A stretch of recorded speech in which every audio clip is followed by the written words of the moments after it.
everyone, it's Jo and Susan. We do really know each other. Just doing an intro. Who are you?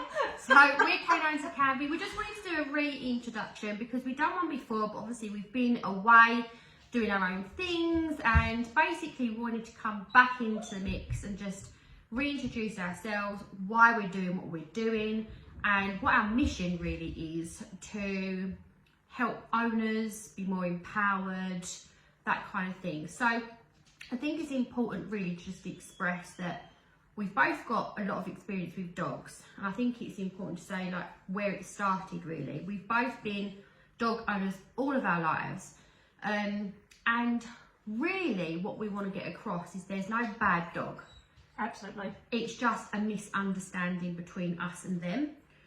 In the dog world, they do it so differently, and I think you'll agree with me that when we're out on walks, you'll get a lot of people going, "Oh, sorry, my dog's a bit growly," or "Sorry, my dog's barking," or "Sorry," and they make excuses, but it's actually dog language. Yeah. And it's up to us as individuals and owners, obviously, to get across and explain, you know, why they do these things, and it's okay. So basically, I started the journey in 2010, I believe. Could have been 2012.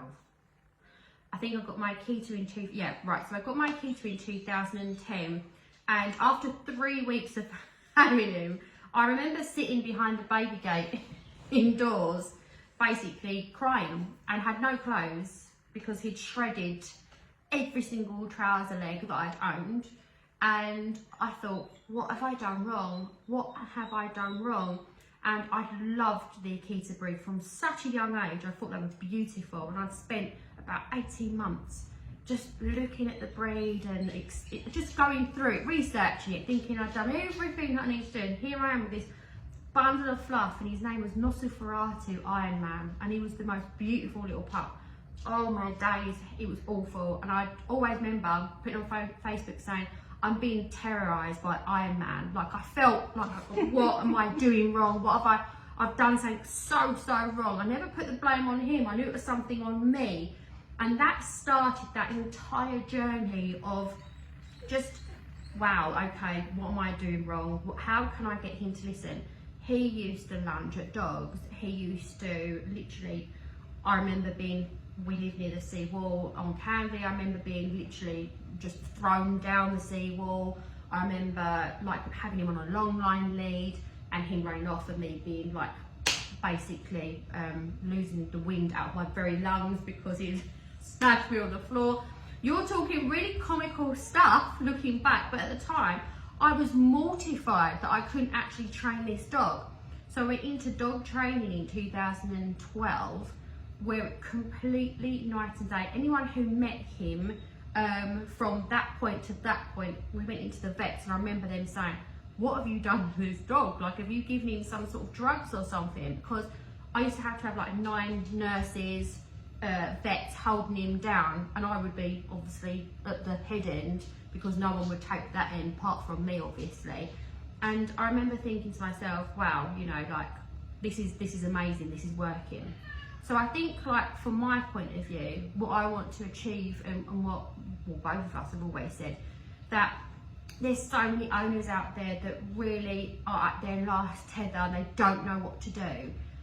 It's never about the dog, it's always about you, and it's always our mission, so to speak, is to empower you, get a confidence that you feel that not every walk is a battle, not everything is a battle.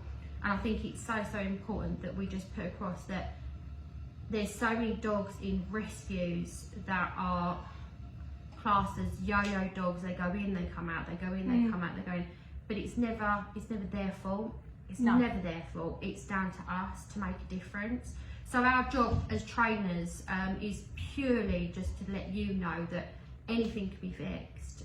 Nothing is impossible, and all dogs are just, they're such amazing creatures. To think that, you know, to think that they speak our language, they speak their language. If someone else comes in with another language, they'll get used to that as well. They're amazing, and we really just have to see that amazement and really look at ourselves and think, right, okay, what am I doing wrong, rather than what are they doing wrong. Absolutely. It is, and like Joe said, it's no bad dog. There is no such thing as a bad dog. We're reading them wrong, and when we read them wrong, action, reaction. That's what happens. And so now Joe's talked about her challenge, and I have to say I've got off scot-free for quite a few years, and I've just got my little challenge now. So yeah, picked its moments, and but yeah, it's training. I mean, German Shepherds is my thing, and yes, they are tricky, a tricky breed. They can be a tricky breed. That they can. They're super intelligent, absolutely, and they do pick things up very quickly. But obviously, when they're puppies, they're a bit more, a lot cheeky. more challenging. Yeah. Cheeky, very cheeky. Give them an inch. Yes, absolutely. But this is where how mine and Joe's style dog training, it's kind of, a lot of it is based on how another dog would treat another dog. And you know, just being assertive. You know, if you've got a dog that's acting up, an alpha male would come in and, you know, chest out and very high, hold their head high, and you know, they'll be all about energy as well. So you've got to really be careful of your energy, because if you're feeling a little bit low, or you know, you're feeling a bit nervous or anxious, they pick up on that in a heartbeat. Absolutely. I mean, it's like if you walk into a room. So when I say about energy, and some people are like, I don't get it, you know, because it's not everyone gets about energy. Say, for instance, have you ever, and we've all been in this situation where you've walked in a room and you cut the atmosphere like a knife, okay? That's just us humans picking up on that energy from other humans. Dogs, that is heightened, like insanely. Like they literally, that's just us thinking, oh, this ain't right. They literally read that information like it's an ID card. Like that whole energy, they're reading it from start to finish. So you have to be really careful in how you're feeling that day. If you're not having a great day yourself, either just take that day off and don't beat yourself up if you've not done the training, but you've really got to have yourself in a really good energy, in a really comfortable situation yourself before you can start doing the training. And I always find myself, the best thing for me is I listen to a bit of relaxing, soothing music, and just really get myself really calm.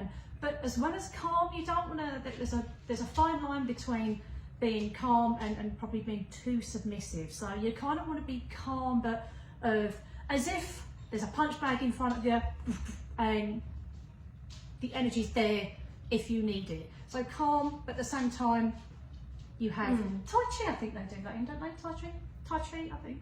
That's yeah, Tai Chi. It's all about energy, I believe. Everything about energy, I suppose. Yeah. So I don't know much about Tai Chi, but different training, different YouTube yeah, channels. we're not going to teach you Tai Chi. Definitely not going to teach you Tai Chi.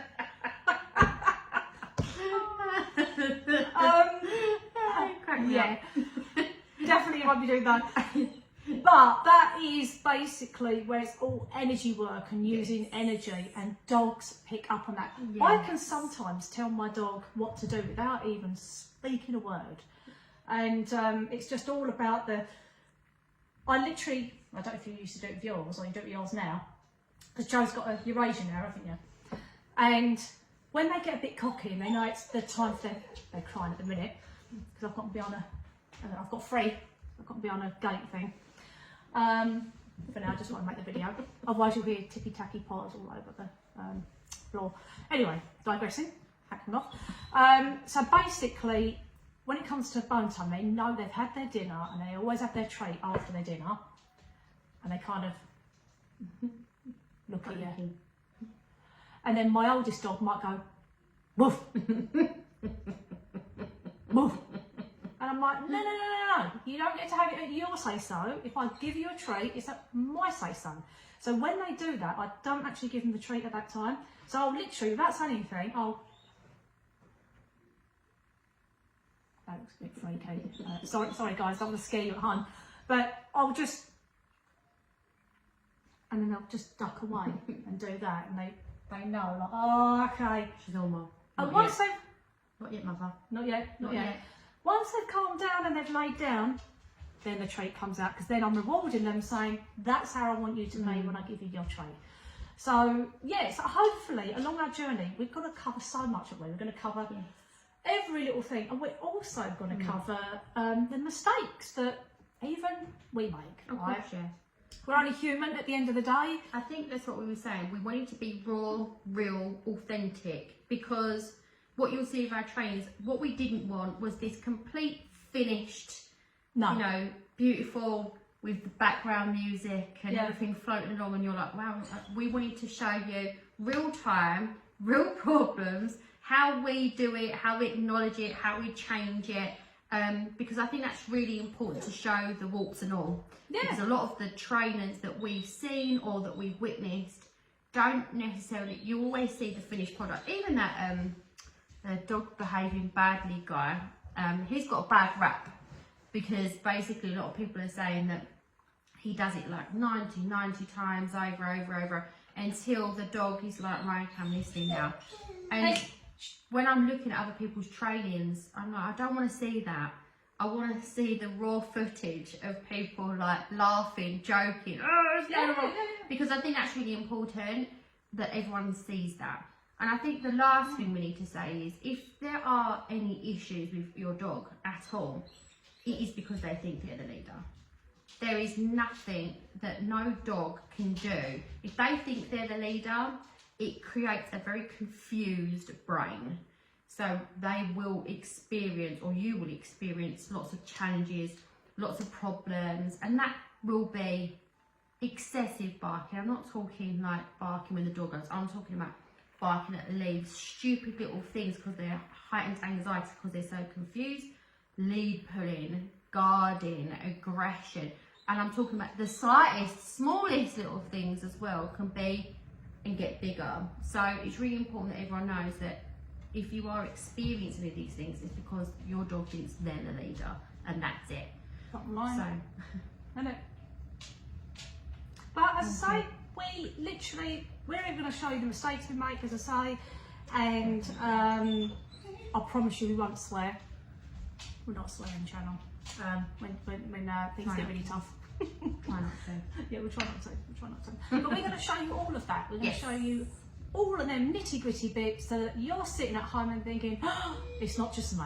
It's not just me. We're all okay to make mistakes, but it's how you put them right that makes the difference. Definitely.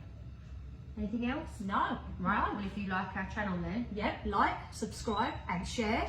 Yes, and please. Also, why not, if you want to put something in the comments of something you need help with your dog, good put point. it in the comments and we will try and do a short video or a talk, or I'll get one of my dogs as guinea pigs and show you exactly how to rectify that problem. Yes, definitely. Good idea. Yeah.